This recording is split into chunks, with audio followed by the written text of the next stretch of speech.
Catholic National High School. Nandiyan po yung mga teachers ko sa likod. Sinama ko sila dito. Ayan.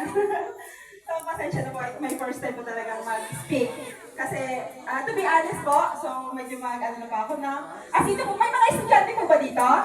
Wala naman po. Wala estudyante? Mayroon tayong estudyante. So, mga full-time, private and government, nandito po ba lahat? Mga negosyante, online seller, meron po? Ayan, at the same time, siguro meron na dito mga nagpipensyon. Ayan, yun ang marami din sa atin. Ano? So yan, kwento lang po so bali, totoo po yun. Ako po, to be honest, marami na akong network na sinalihan. Networker po talaga ako. Yan, although talagang medyo busy, kaya nga hindi ako muna nagturo. Kasi teacher po ako by profession, pero ang pinasok ko ay non-teaching. Bakit? Kasi gusto ko magnegosyo at the same time. Pwede kong isabay under ng government at the same time nagnegosyo ako, di ba? Ang hirap po kasi talaga. Ramdam po yan sa mga nasa gobyerno, di ba? Ang sahod natin bago pa dumating, naiutang na natin. Sino po nakaka-relate to? Kasi to be honest po, ganun po nangyari sa akin. Mas matindi pa talaga. Ayun. So, kaya hindi po talaga mawala-wala sa isip ko. Bakit ba ako pumasok sa gobyerno? Mas masaya naman ako sa private. At the same time, pwede ako magnegosyo. So, dahil nga, syempre po, marami tayong pangarap dahil sa mga anak din natin.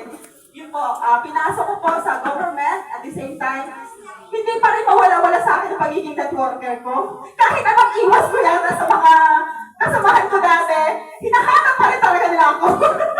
So ito po yung nangyari. Dumating po ako, kwento ko lang po, past 2024 po, marami akong mga sinalihang network. At the same time, dumating ako sa ups and down. Talagang, una, na-scam kami.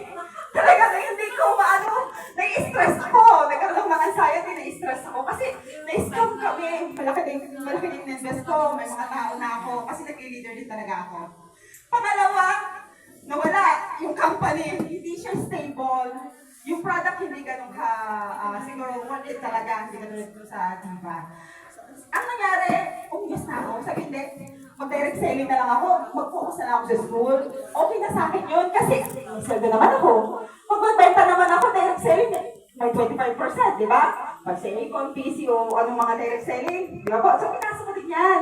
So, dati din talaga ako nandyan before pa ako sa government. Nasa direct selling din ako before sa private company. So, dami ko na rin pinasukang mga private company, mga financing. So, dito pa rin talaga.